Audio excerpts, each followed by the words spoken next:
Behold, I am against thee, saith the Lord of hosts. Lord, why are you against the lions? Behold, I am against thee, saith the Lord of hosts, and against Nineveh. I am against thee, saith the Lord of hosts, and I will burn her chariots in the smoke, and the sword shall devour thy young lions. The sword shall devour thy young lions of Nineveh. Nineveh's armies will not be able to stand.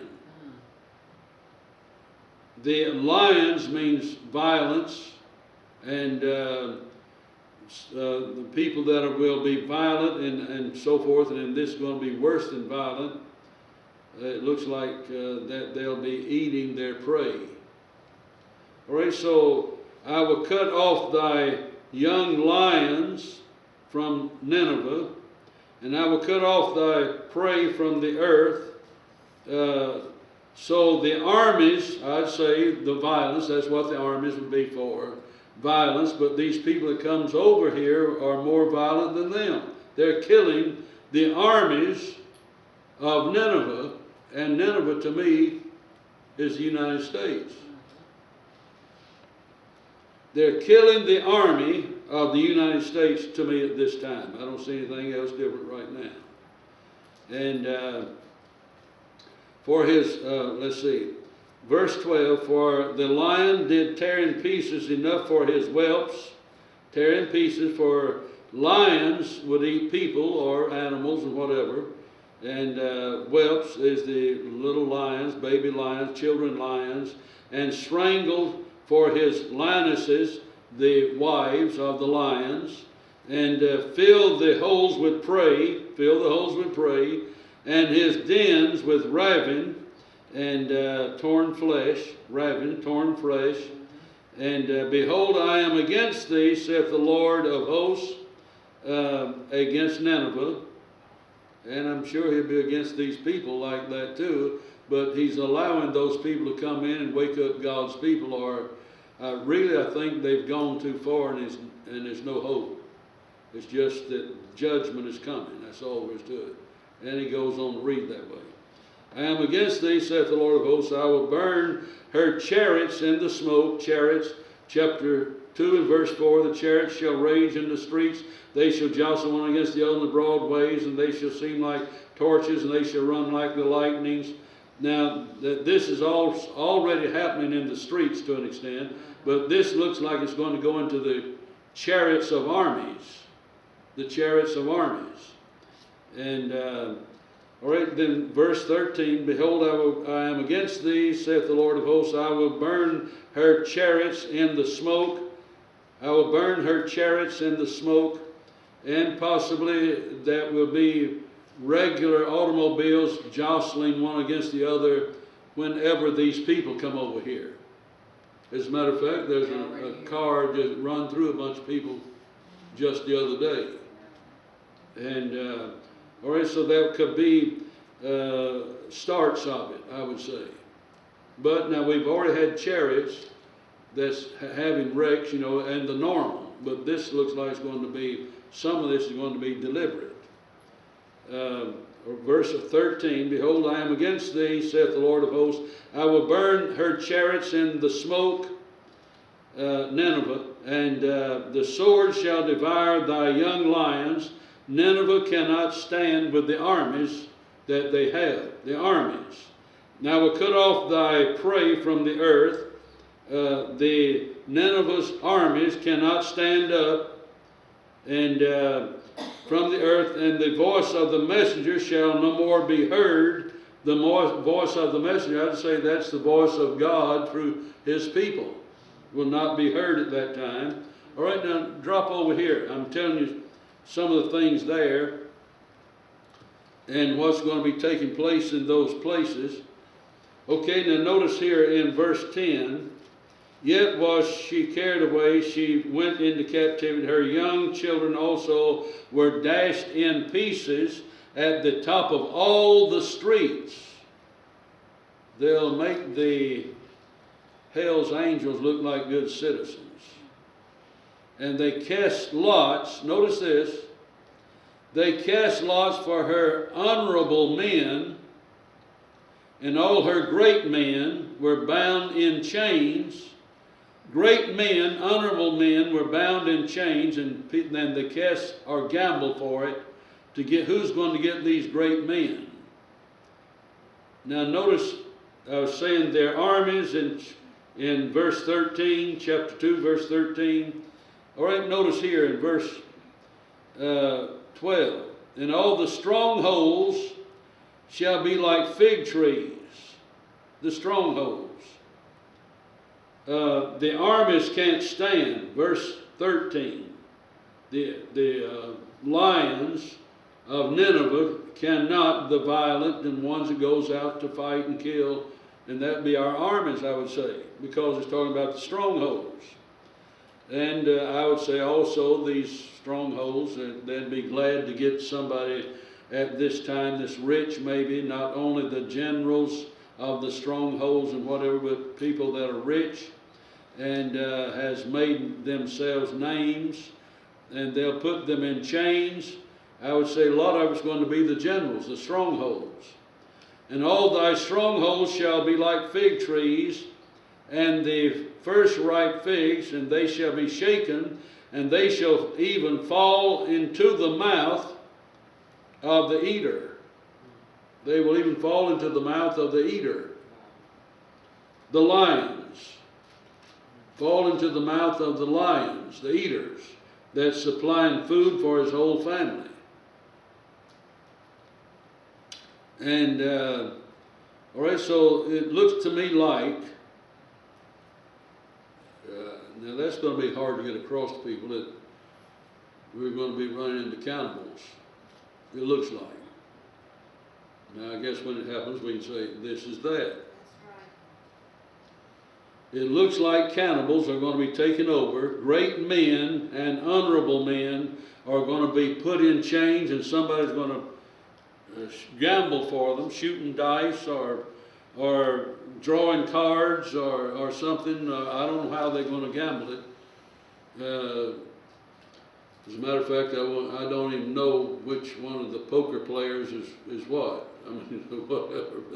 But, I wouldn't do too well with gambling like that at all.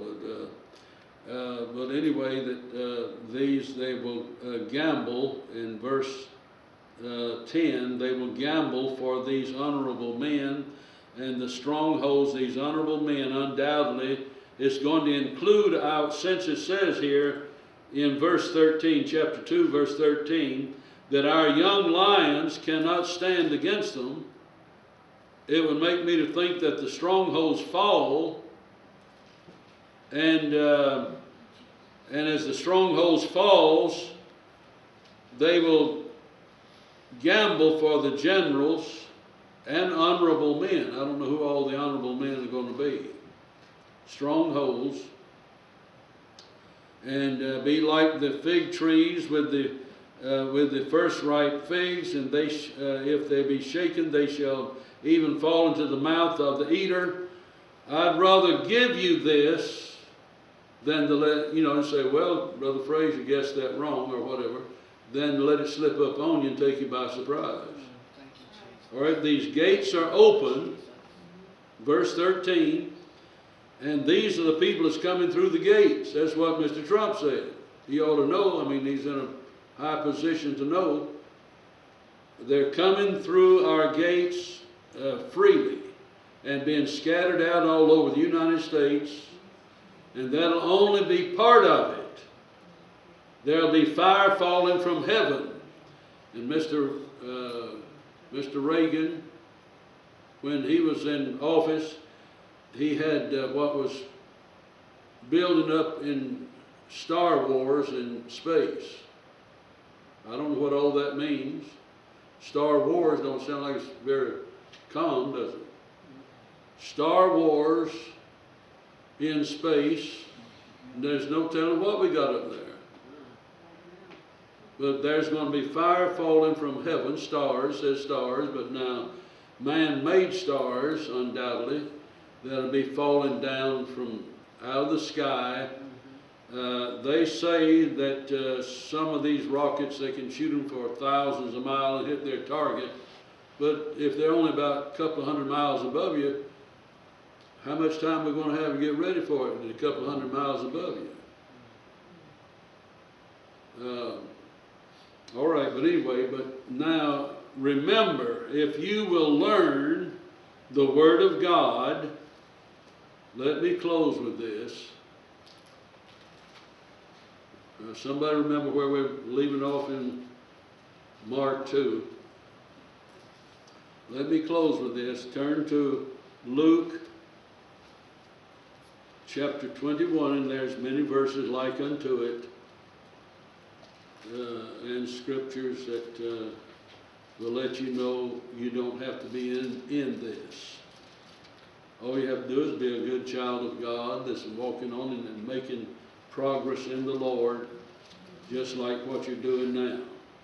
Luke chapter 21, the end time chapter like Matthew 24, and verse 36, Luke 21, 36. Let's see, let's read,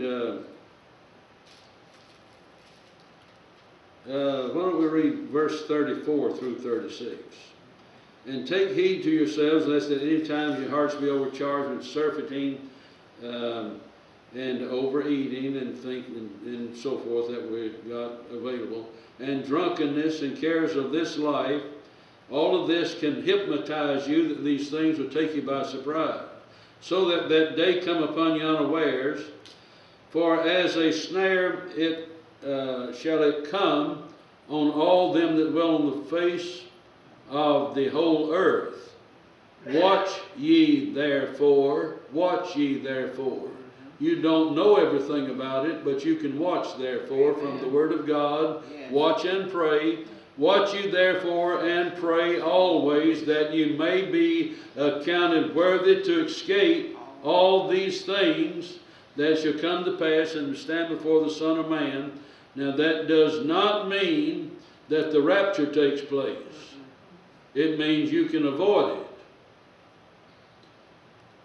All right, we could go into more, but anyway, we'll stop. And we're in chapter 2. And I think, let's see, we must have left off in chapter 2 of Mark. Verse 6, I believe. 8. Yeah, I think we got to 8. All right, verse 8. And so everybody watch and pray. And everybody read and study in the Word of the Lord. Every day things in the Word of the Lord can be exciting. Yes. Amen. Let us stand. Yes. One question I want to slide in. All right, if anybody's got any questions of anything we've been going over, well, let us know. All right, go ahead. If you want to wait just a minute, go ahead and sit back down if you want to. When Jesus... No, go ahead. Go ahead. When Jesus was born, laying in the manger, at what point did the wise men see that star, and how long did it take them to get there? And did they, when they got there, did they see Jesus in the manger, or was Jesus in a house when they saw him? Both. Because the manger is a house. All right, to me it was both. Because the way that I studied, and I was telling church Sunday, you'd have several things that you'd have to study over and understand. House is one of them. They were in a barn, but if you'll look up in your dictionary, what is a house? It's a house for persons and animals. The word house is a dwelling place, living place for persons and animals. That'd be one of them. So to me now, I think in studying and reading it, I think that the three wise men and the three shepherds are the same. So you think that they were notified in time to get there by the star before he was born, or because it had to took him some time to get there? If you're wanting to, if anybody's in a real hurry, you can leave. But All right, let me turn to Luke, and also, let's see, let's turn to Matthew chapter 2. And there would be, like I say, several things that you'd have to watch if you was going to make them all the same. Let's see, chapter 2 of Matthew, verse 1. Now when Jesus was born, that doesn't say now when Jesus was 2 years old, it doesn't say when he was 1 year old. Now when Jesus was born in Bethlehem of Judea in the days of Herod the king, behold, there came wise men from the east of to Jerusalem. So there was undoubtedly east of Jerusalem would be down close to the Jordan River, east of Jerusalem. And down close to the Jordan River, that's a good place for the shepherds to be watching over their sheep by night. But now they were in the same country, abiding there, watching over their sheep by night. History would tell you that the shepherds would have to leave many times and go to another place and find food or grass and water for their sheep. So I would say that these shepherds had gone to where the water was, and there was grass and everything. They were east of Jerusalem, and now the wise men, they went to their own country another way, their own country. So that'll be something that you'll have to pray about if you're going to believe it like I believe it. All right, go ahead. Well, the reason that I was curious about it is it says that the three wise men, they brought gold, frankincense, and myrrh. Yes. Now frankincense and myrrh was very expensive. Shepherds,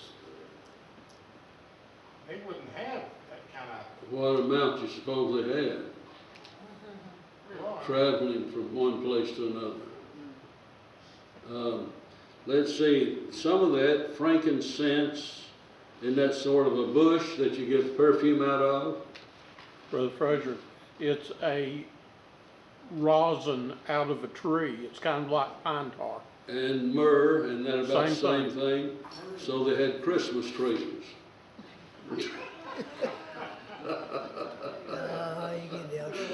No, I'm not encouraging Christmas trees. If you want a Christmas tree, it's dumb. You know, to me, it's, if you're not worshiping that tree, it's not a big thing to me. Then my other question was he ordered the kids to be killed from 2 years and under. Was that later, or was that the same time? About a year later. A year later. But now, that's why I read this verse 1, chapter 2 of Matthew, verse 1. Now, when Jesus was born in Bethlehem. Right. All right, so this is talking about when Jesus was born. The star that they saw in the east, the star came and stood over Jesus. How did it communicate with those wise men? Did it start bouncing or send through so many bounces, dot, dot, Right. dash, It wasn't a dash? star. It couldn't have been a star. It had to have been some form of light. All right, angels are called stars in the scripture. Yeah. Let me give you that. I'm Revelations. talking about what I'm saying is, the stars, we know it as planetary, it's in a given spot. This star was a star that moved. All right, the star, you could even tell it standing over Jesus. Yeah. The star. And after that star, they said the angel. All right, so notice in chapter 2 of Matthew and verse 13, and when they were departed, behold, the angel of the Lord appeared to Joseph. And so I would say that's talking about the star. In Revelations 1 and verse 20, it tells you that the stars are angels. It said it appeared to him in a dream. What is that now? It said that the the angel appeared to him in a dream. All right, Verse 9. what if Clark Gable, star, were to go there and say, well, I'm leading you, now that star would be leading them. Clark Gable is his name. Or we could have angels that are leading them, and they are stars. Anybody special is a star. All right, but anyway, let's see. Let me get Luke right here, if I can, right quick. And now Luke is also, I'll give you the way that I would divide it if it was me. The Bible is in mystery form, and great is the mystery of godliness. Amen. Mystery form, and the Bible is hid. All right, so in Luke chapter 2, let's see, the angels came and was speaking to the Lord in chapter 2 and verse 10. And the angel said unto them, fear not, for behold, I bring you good tidings of great joy, which shall be to all people. For unto you is born this day. All right, let's see. This day, then Matthew chapter 2 and verse 1. Now when Jesus was born, but now because that the wise men aggravated Herod and did not come back to him to tell him where they found the child, then he was going to make sure he killed all the children. He wanted to know the time. Let's see, I guess if I'm going to get this, I have to get that part too. Yeah? Go back to Matthew chapter 2, and Herod wanted to know the time that this was appearing and these things. All right, verse 7, chapter 2, verse 7. Then Herod, when he had privily called the wise men, inquired of them diligently what time the star appeared. What time the star appeared. All right, so he wanted to know the time as he was to come back the next year. That would be my estimation, the next year. He was, because that they mocked him, is what Herod said. And all right, let's see. He wanted to know verse 16, chapter 2 in Matthew, verse 16. Then Herod, when he saw that he was mocked of the wise men, was exceeding wroth, and went forth and slew all the children that were in Bethlehem, and all the coast thereof, from 2 years old and under, according to the time. He wanted to know the time. All right, so according to the time, well, it was our time to pay our taxes at a certain time when Christ was born, and so they'll be back to pay their taxes according to that certain time when Christ is born. And so at that time then, to be sure that I kill all of them, I'm going to kill them from 2 years old down. Probably just boys, I guess. Just the male children. All right, so according to the time, and which he had diligently inquired of the wise men, so the time that they were there, and when the Christ child was supposed to have been born, so that's when they'd have been there to pay their taxes at that time. So then go out and kill all the children, to be sure, from 2 years old and under. So when he saw, verse 16, when Herod, then Herod, when he saw that he was mocked of the wise men, was exceeding wroth, and went forth and slew all the children that were in Bethlehem, in all the coast thereof, from 2 years old and under. So that to me, the next year, I'm not going to put this off. The next year, at the same time, I'm going to come back and start killing the children they said is a king. So to me, it's been 1 year. But this at the time when Christ was born. Verse 1, and chapter 2 of Matthew, verse 1, and when Jesus was born, so that means 0 years, All right, when Jesus was born, let me tell you something. I have seen July the 20th, my birthday, 86 times. Yep, from the day you were born. All right, the first number was when the day I was born. Then the next number, 1 year old, is number 2. I'm just harassing everybody. I'm just harassing everybody. Yeah, it's just something I was wondering about, and I just curious. Okay, this is when Jesus was born. At that time is when this was happening. So the star came and stood over Jesus as he was born. He came and stood over Jesus, and then the wise men was there giving their gifts and all of that. Go ahead, brother. Well, I mean, just from the way it reads, it's entirely probable that they understood what he was up to in the beginning and just told him the wrong time.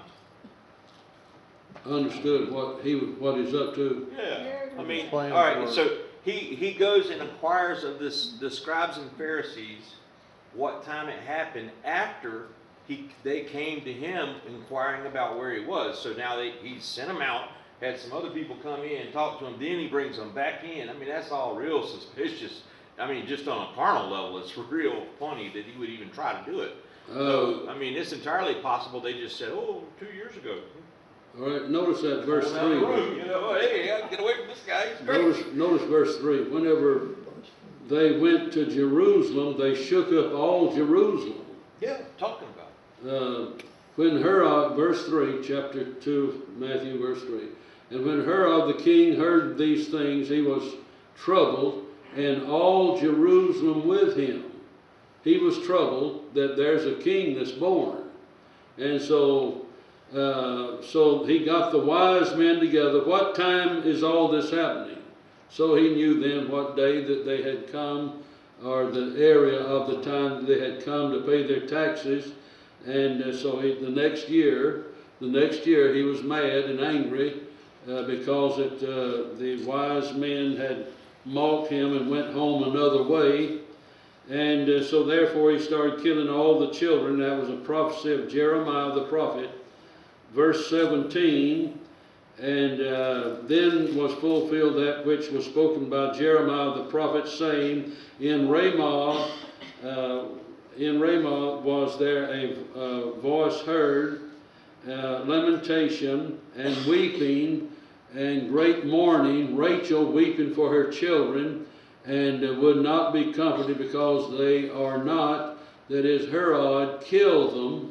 And it wasn't Rachel, it was Israel, the mother of Israel, I guess you'd say.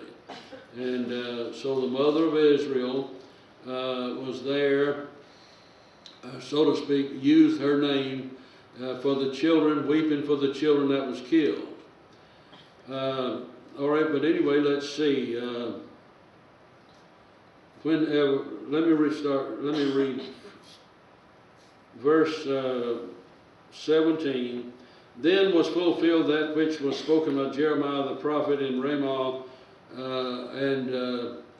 and great mourning, and Rachel weeping for her children, and so forth. Herod, verse 19, and wherein Herod was there, the angel of the Lord appeared in a dream